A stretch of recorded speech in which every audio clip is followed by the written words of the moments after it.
Sir ತಮಗೆಲ್ಲರಿಗೂ ನಮಸ್ಕಾರ sir. Sir ನಿಮ್ಮೆಲ್ಲರಿಗೂ ನಮಸ್ಕಾರ ಸರ್.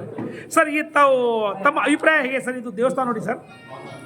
ಯಾದಗಿರಿ ಜಿಲ್ಲೆಯ ಗುರ್ಮಿಟ್ಕಲ್ ತಾಲೂಕು ಗೋರಗೊಂಡ ಗ್ರಾಮದಲ್ಲಿ ಎಲ್ಲರಿಗೂ ಗೊತ್ತಿರುವ ಹಾಗೆ ಲಕ್ಷ್ಮೀ ತಿಮ್ಮಪ್ಪ ಒಂದು ಭಕ್ತಿ ಕೇಂದ್ರ ಮತ್ತು ಶಕ್ತಿ ಕೇಂದ್ರವಾಗಿದೆ.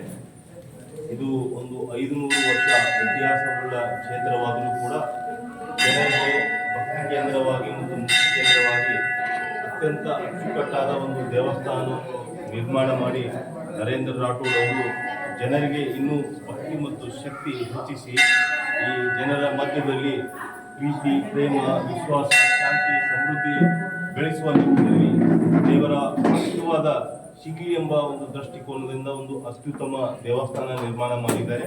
ಹೀಗಾಗಿ ಅದರಿಂದ ಈ ಭಾಗದ ಜನರಿಗೆ, ವಿಶೇಷವಾಗಿ ಗುರ್ಮಿಟ್ಕಲ್ ಭಾಗದ ಜನರಿಗೆ ಅತ್ಯಂತ ಒಂದು ಸಂತೋಷದ ಸಂಗತಿ ಮತ್ತು ಆ ಭಗವಂತನ ಕೃಪಾಶೀರ್ವಾದದಿಂದ ಈ ಒಂದು ಕ್ಷೇತ್ರದಲ್ಲಿ ಒಳ್ಳೆಯದು ಆಗುವುದರಲ್ಲಿ ಎರಡು ಮಾತಿಲ್ಲ. ಹೀಗಾಗಿ ನಾವು ಕೂಡ ಇವತ್ತು ಈ ದೇವಸ್ಥಾನಕ್ಕೆ ಈ ಶುಭ ದಿನ ಬಂದು ಒಂದು ದೇವರ ಆಶೀರ್ವಾದವನ್ನು ಪಡೆದುಕೊಂಡಿದ್ದೀವಿ. ಈ ಒಂದು ಸ್ಥಳ ಇಲ್ಲಿ ಬಂದ ತಕ್ಷಣವೇ ಕೂಡ ಜನರಿಗೆ ಗೊತ್ತಾಗುತ್ತೆ ಇದು ಒಂದು ಶಕ್ತಿ ಕೇಂದ್ರ ಮತ್ತು ಭಕ್ತಿ ಕೇಂದ್ರ ಅಂತ ಹೇಳಿ. ಈ ಒಂದು ಶಕ್ತಿ ಮತ್ತು ಭಕ್ತಿ ಕೇಂದ್ರದಲ್ಲಿ ನಾವು ಭಕ್ತಿ ಮಾರ್ಗವಾಗಿ ಬಂದಿದ್ದೇವೆ. ಆ ಭಗವಂತ ನಮ್ಮೆಲ್ಲರಿಗೂ ತಮ್ಮೆಲ್ಲರಿಗೂ ಮುಂದಿನ ದಿನಮಾನಗಳಲ್ಲಿ ಆಶೀರ್ವದಿಸಲಿ ಅಂತ ಹೇಳಿ ಆ ಭಗವಂತನಲ್ಲಿ ಪ್ರಾರ್ಥಿಸುತ್ತೇನೆ. ಸರ್ ಮುಂದಿನ ದಿನದಲ್ಲಿ ಇದು ಒಂದು ಪ್ರವಾಸಿ ಸ್ಥಳ ಆಗ್ಬೋದಾ ಸರ್ ನಿಮ್ಮ ಐಡಿಯಾ ಪ್ರಕಾರ?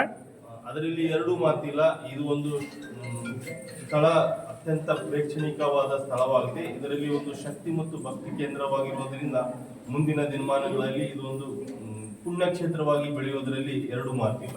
ತಾಲಿ ಚಪ್ಪಾಳೆ ಚಪ್ಪಾಳೆ ಚಪ್ಪಾಳೆ. ಗೋವಿಂದ ಗೋವಿಂದ ಗೋವಿಂದ ಗೋವಿಂದ. ಸರ್ ತಮ್ಮ ಅಭಿಪ್ರಾಯ ಸರ್, ತಮ್ಮ ಅಭಿಪ್ರಾಯ ಸರ್? ಹಾಂ okay sir, okay thank you sir.